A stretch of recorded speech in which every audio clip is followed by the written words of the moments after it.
Welcome to the Deep Dive. We love to help you cut through all that noise out there and really uncover the hidden truth buried within data. It's all about finding those signals. Exactly. And today we're going to be exploring a really powerful tool that economists use. It's one of their favorites. Yeah, called difference in differences.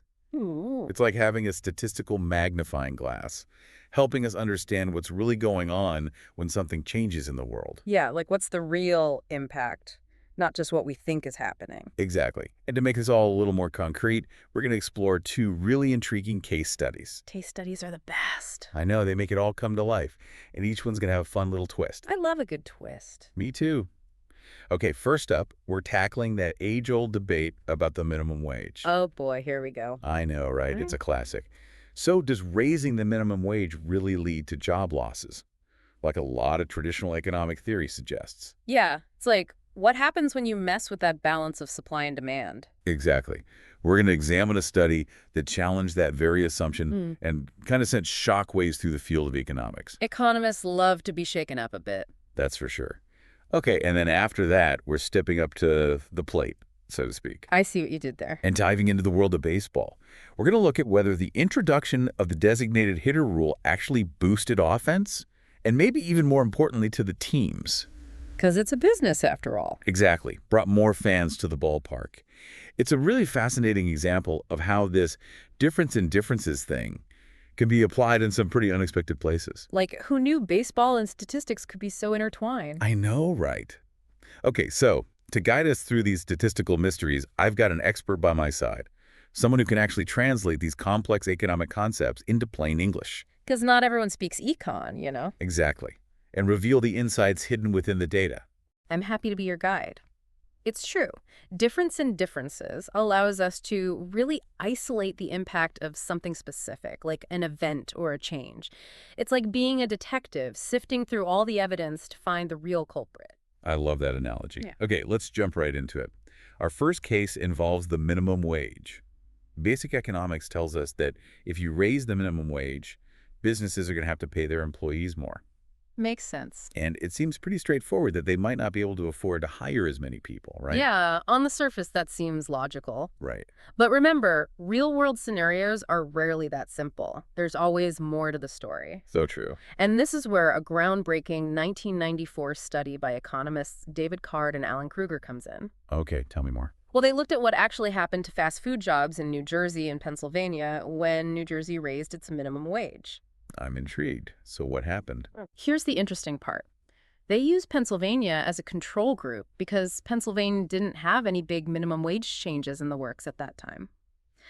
This clever setup let them compare what happened in both states and try to isolate the effect of the policy change in New Jersey. So it's like a before and after picture, but with two different places. Exactly. And that's the heart of difference in differences.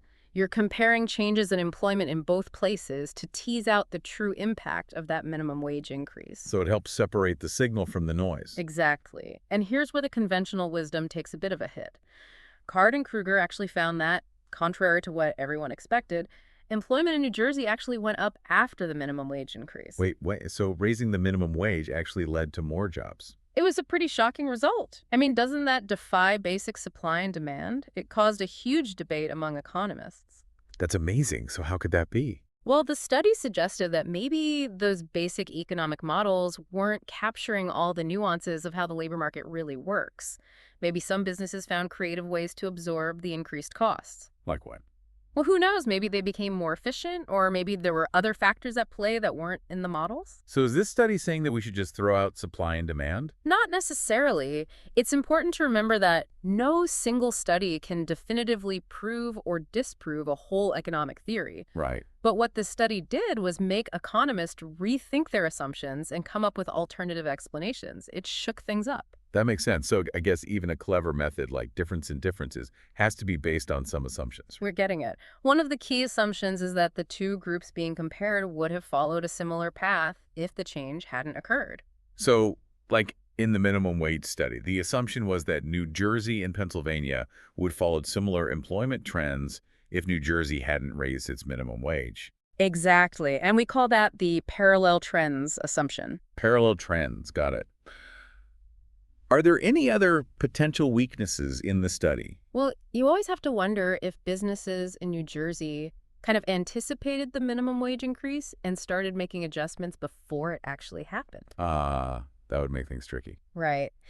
And another thing to think about is the potential for what we call spillover effects. Spillover effect. What does that mean?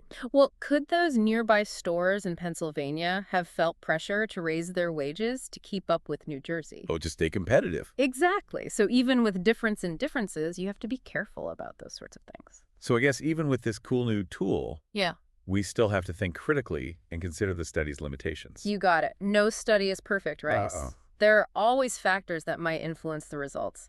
That's why it's so important to look closely at the methodology and consider other possible explanations. So even though the minimum wage study might not be the final word on the issue, It's far from over. it definitely got people talking. Oh, yeah. It threw a curveball into that whole discussion.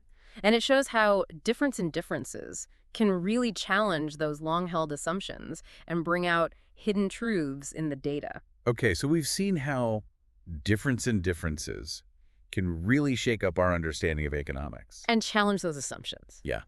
Now let's apply this statistical lens to something, well, a little more fun. Okay. I'm game. What you got? Let's head to the ballpark. Oh, I like where this is going. We're going to talk baseball. Specifically, we're diving into that long-standing debate about the designated hitter rule. Ah, yeah, the DH. Always sparks a good conversation. For years, the American League used a DH. A player who can really rake but doesn't field. Right. Well, the National League pitchers, who, let's be honest, aren't known for their hitting. Let's just say they're better at throwing the ball, Exactly. They had to bat for themselves. which made for some interesting moments at the plate. Yeah, for sure. So this created a fascinating situation for our data analysis. See, in most difference in differences studies, you have a control group that's not exposed to the change and a treatment group that is. Right, the classic setup. But in this case, the American League, our control group, has always had the DH rule. So they were always treated, so to speak. Exactly. But that doesn't mean we can't use difference in differences to study it, right? Because the American League's treatment status stayed the same the whole time, it still lets us make some solid comparisons. So in 2022, the National League finally adopted the DH rule. This gave researchers a perfect opportunity to study its impact. Like, did it really change the game? Now I can see what happened. First, we got to look at whether it led to more offense. And when we compare the home runs before and after the DH in the National League, we see a pretty clear jump.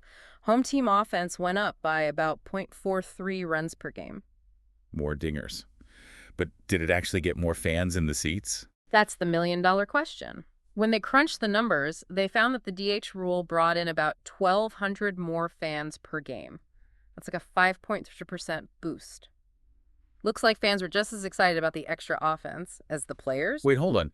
Didn't the Houston Astros scandal, that whole sign stealing thing, happen around the same time? Wouldn't that mess up the attendance numbers? You're sharp. That scandal could have definitely skewed the data. But researchers are clever. They came up with a way to deal with that. They used something called two-way fixed effects. Okay, that sounds a bit intimidating. What did that even mean? Think of it like filtering out all the extra noise to get a clearer picture. Two-way fixed effects lets researchers control for stuff that might impact attendance but isn't related to the DH, like team popularity. Or like stadium size or weather. Exactly. So they can be more certain that any changes in attendance are really from the DH rule, not some other shenanigans. So it's like fine-tuning the data. Exactly. Making sure you're seeing the real picture. Okay, so we've been looking at these pretty straightforward difference in differences examples. But what happens when things get a little messier in terms of the timeline? You mean like when stuff doesn't happen all at once? Exactly. What if a change, like a new law or a new technology, rolls out in different places at different times? Oh, yeah. The real world loves to throw curveballs. Right. Think about a state law that gets passed in some states but not others, or the way companies might release a product, like testing it out in certain markets before going nationwide. It definitely makes things more challenging for researchers. Because, like, how do you even find a clear comparison group when the timing's all over the place? Well, economists are a clever bunch. They've come up with some pretty ingenious ways to handle this. I love when they get all statistically creative. One technique they use is called two-stage difference in differences. It's kind of like refining a blurry image, you know? Okay, I'm visualizing. Imagine you've got a photograph that's slightly out of focus. You can see the basic shapes, but the details are fuzzy. I'm with you. Two-stage difference in differences helps sharpen the image, so to speak. It gets rid of some of that statistical noise and gives researchers a more accurate picture of the change's impact. So it's like fine-tuning the data. Exactly. You're getting a clearer signal. So that's two-stage. What are some other techniques they use for these messy rollouts? Another one is called stacked difference in differences.